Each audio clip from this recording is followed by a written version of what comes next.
Show on BBC Three Counties Radio. Tim Wheeler standing in for Jonathan Vernon Smith. We're going to meet 93-year-old George Montague. He's campaigning for the government to apologise to gay men who were convicted for their sexuality before the law was abolished in 1967.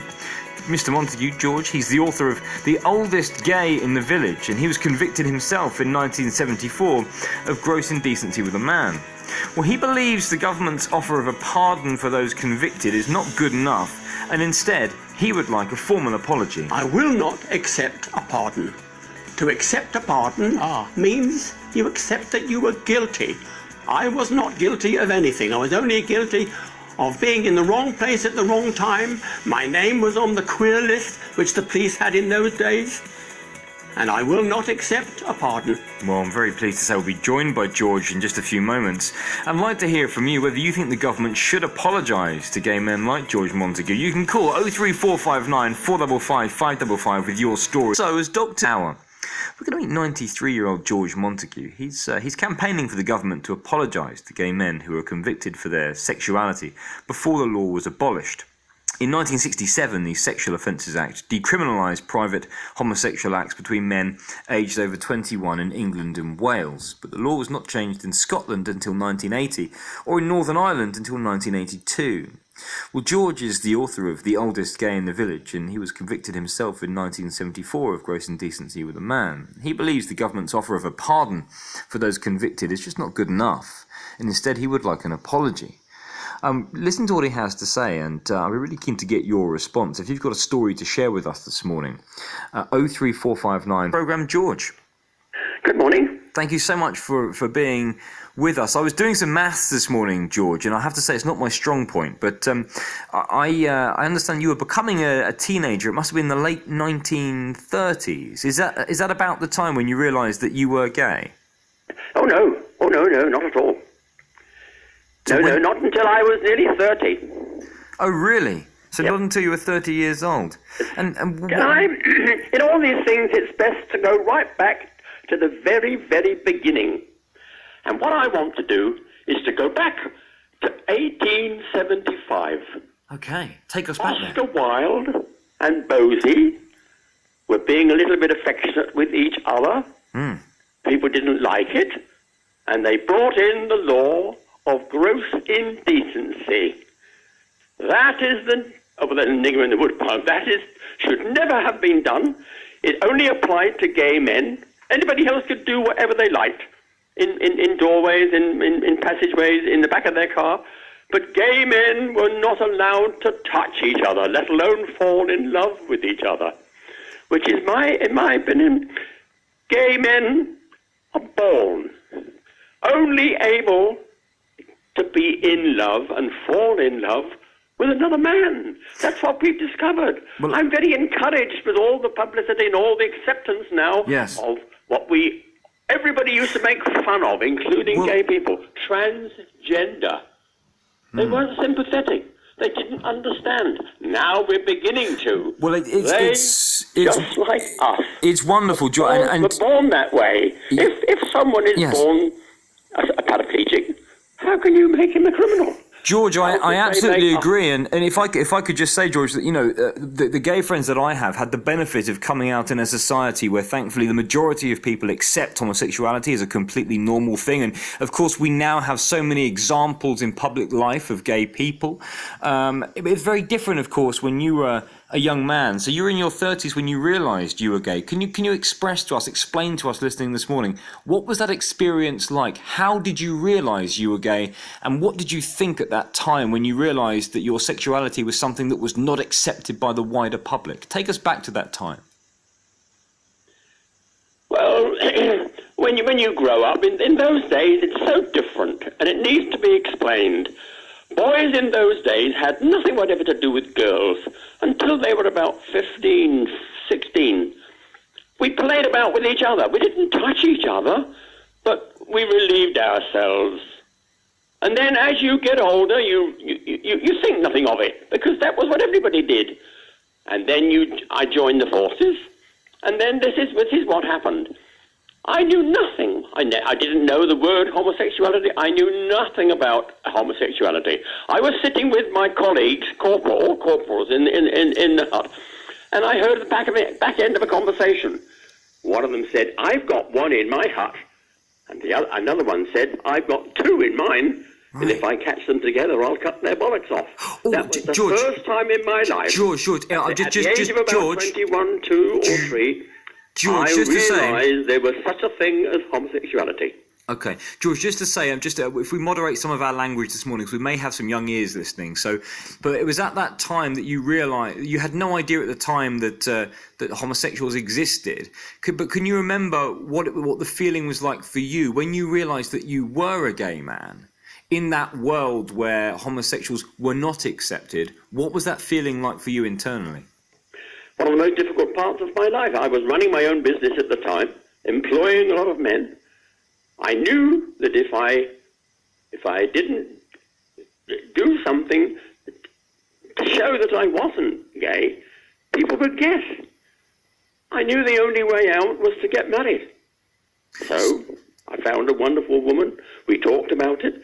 She hadn't found a husband, and after a long time she said, "Well, it's better a gay husband than no husband." And so we made a good go of it. So she knew. She knew you were gay, George. The lady that you married, she knew you were gay. Oh yes, of course. So how would I possibly marry a lady without her letting her know? Of course not. I was brought up.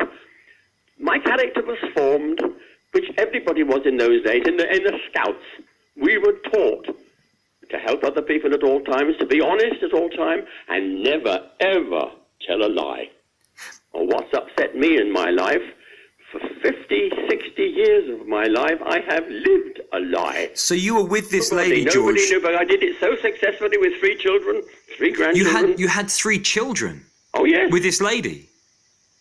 Of course. There's nothing to stop a homosexual having sex with a female. No, absolutely not. But as someone who is quite naturally attracted to the same sex, George, it must have been incredibly strange for you to be in a relationship with a woman, to have children with a woman when you were quite naturally attracted to men, not women. That must have been a very strange experience for you to live that life. Well, the way I explain it is, it's a little tiny word, in love. Now, everybody knows what that is. You feel it in the middle of your chest. Everybody knows when they're in love. That's why there's no such thing as bisexuality. If you are homosexual, you can only be in love with another male. Well, absolutely. But you were living in a relationship with a woman. I presume you were living together, and you even had children with her. So that must have been a very difficult thing for you to do as someone who, as I say, is naturally attracted to the same sex. Of course, very difficult. But what else can you do? You just sublimate and you concentrate. That's one of the reasons I tell people I did so well in business. My business was very successful. I had up to 40 men by the time we finished. I concentrated on my business and worked all the time to take your mind off. So during that period of time when you were working very hard and you were living with a woman who obviously knew that you were gay and you had children with that woman, at the same time, were you always suppressing your desire to form a relationship with another man? Did you suppress your desire for many years, or did you also find yourself meeting with other men at that time? I didn't suppress it at all. My wife was so wonderful and understanding. And at least once a week or every couple of weeks, okay, go on, off you go then. And I go up to London and meet people and meet someone, perhaps go to bed with them. That was it. She knew. And what was in it for her, George? That was the basis on which she married me. She knew I was gay. But what was in it for her? What was in it for her as a woman? Because most women listening will think that, their ambition would be to, if they are indeed a heterosexual woman, their ambition would be to meet a man that they love and then perhaps go on to have children. Why did she choose that life? She understood. I've always been lucky. I tell people I'm the luckiest, happiest old gay guy alive. I was lucky so to find her. She understood and accepted, and it was better than having no husband and no family. And was she at that time? I did everything. I did everything that a good husband should do. Yes. And what about? I mean, we want to focus more on how your life changed after that. But the children that you had, and you say they have children as well now. What do they make? Can you kind of encapsulate what their feelings were when they were told for the first time? I presume by you that actually you and their mother had not been in love. That this was an arrangement you'd come to. How did that affect your children? It's not talked about. When after 25, nearly 30 years of marriage, we decided, my wife and I decided, she had an old age pensioner who loved ballroom dancing. Now, as a gay man, I'm sure everybody will understand, I hated it. I liked discos. So, we came to a decision that we were going to live apart. We never divorced and never separated. And I had a little meeting with the family, and I said, "Oh, guys, sorry to tell you, your mum and your mum and I are going to live apart. Yes. Because your daddy is gay." My youngest son was 18 at the time. My daughter, who was 20, said, "Oh, Daddy, we've known for years." These sort of things you can't hide, and they get to know in the last few years, and they knew. They accepted it. But and the two boys said, "Oh, you won't tell our mates, will you, Dad?" And after a couple of weeks, when I moved out and I moved into a house with my boyfriend, up came my two sons to show their friends their gay dad. So you lived most of your life during a period of time when it was illegal to be a gay man, and right. I know that we've witnessed through stories, including, of course, the more recent film about the code breakers. We've witnessed the horror that was inflicted upon some gay men if they were outed and discovered, the hormone treatment that some men were subjected to.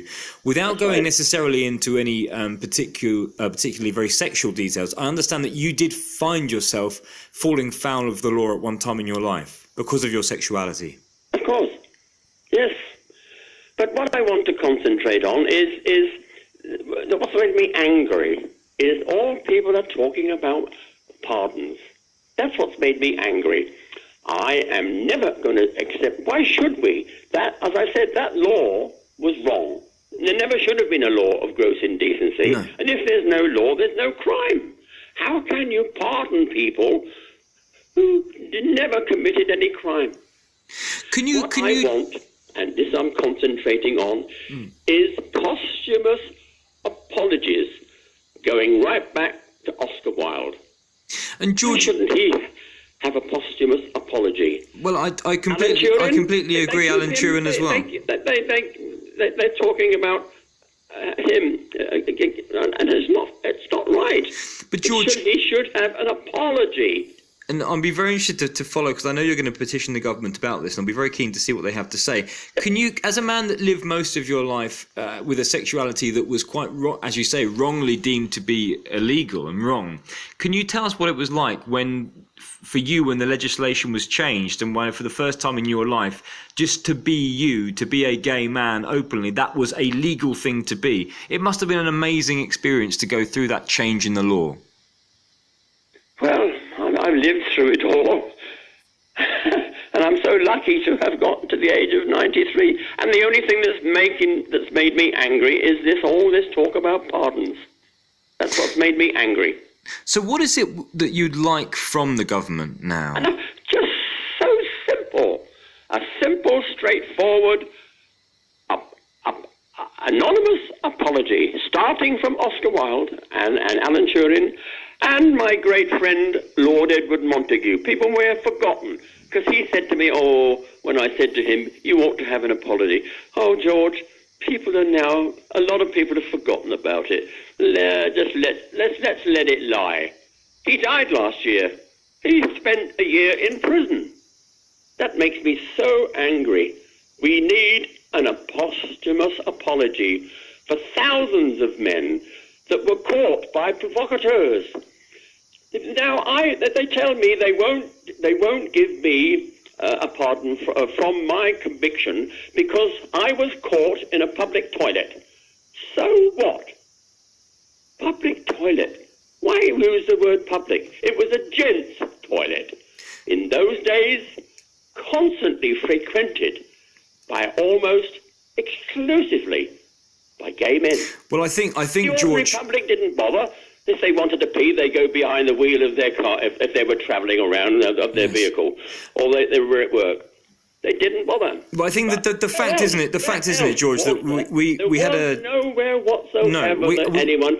If you wanted to keep your sanity, you wanted to find out that you were not the only one. Well, quite. People didn't do anything. They went and they met and they talked and they went outside and. Well, I think that the wider issue here, George, the wider issue, isn't it, is that the society back then, the reason that men were forced into these kind of meetings was that we had a society that didn't accept something that was completely natural and normal, and it was a society that repressed these feelings. And thank goodness we've moved forward so much as society now that men don't have to lurk in dark corners. Men don't have to meet in this way because society's moved on, and the large majority of people now completely accept homosexuality as being exactly the same as heterosexuality. We're going to bring this to a close, George. We're running short of time, but may I just ask, I know you're going to Parliament, you're going to go and approach the government, I think it's next week, with a petition. Have you got lots of people who've signed this petition now calling on the government to issue a formal apology? Thousands and thousands. It makes me so proud to read all the comments. We've got 8,000 written, printed name, signature and comments, and then I believe there's about many. I can't know. I'll have to ask my husband how many there are online. And in a couple of weeks, we should be going. Wonderful. Well, listen, George. One very important thing, very, very important that I must mention. What makes me so angry? Everybody nowadays take no notice of paedophilia. And when I was young, if you were gay, you were bound. What makes me cross? You were bound to be a paedophile. How wrong and unfair can that be? Nowadays, they're getting away with it. They don't do anything. Look at this commission that they've set up. Doing nothing. George, I think you've made a very good point there. We'll bring this to a close. Of course, in society, it was many, many years ago, of course, gay men were held with the same contempt by some as paedophiles are today. It's a good point to make. George Montague is the author of The Oldest Gay in the Village. He's 93 years old. He's going to be going to Parliament next week with a petition to get the government to apologise retrospectively to gay men who, of course, found themselves living as criminals simply because of their sexuality. Apologies to anyone who may have been offended by any of the colourful language that George used during that interview. He's certainly a character, and good luck to him. Greg Ratty is a gay rights campaigner from Hertfordshire who joins me this morning. Good morning to you, Greg. Good morning to you. You're not going to challenge me with any fruity language, are you? I'm not going to swear at all, I promise you. Good. So George has lived an amazing life, quite a life, and seen so much social change, and is now approaching Parliament calling for an apology rather than a pardon, of course, because a pardon insinuates or dictates that indeed there was some crime committed. Where do you stand on what he's trying to do? Do you support him? I totally support most of the points that he makes there. I mean, I do believe, and I do understand it's coming from as regards to the apology. I think that's absolutely necessary. I didn't agree with some of the points necessarily that people are either homosexual or heterosexual. I don't hold to that view, but I do support his line call. Oh dear, at that crucial point, I believe we may have lost Greg Ratty. Should we try and get Greg back, team? Thank you. Having a few technical problems this morning. We'll try and get Greg back on the phone in just a moment. Andy Collins. You turned up this morning with two black eyes. I was trying to get eyeliner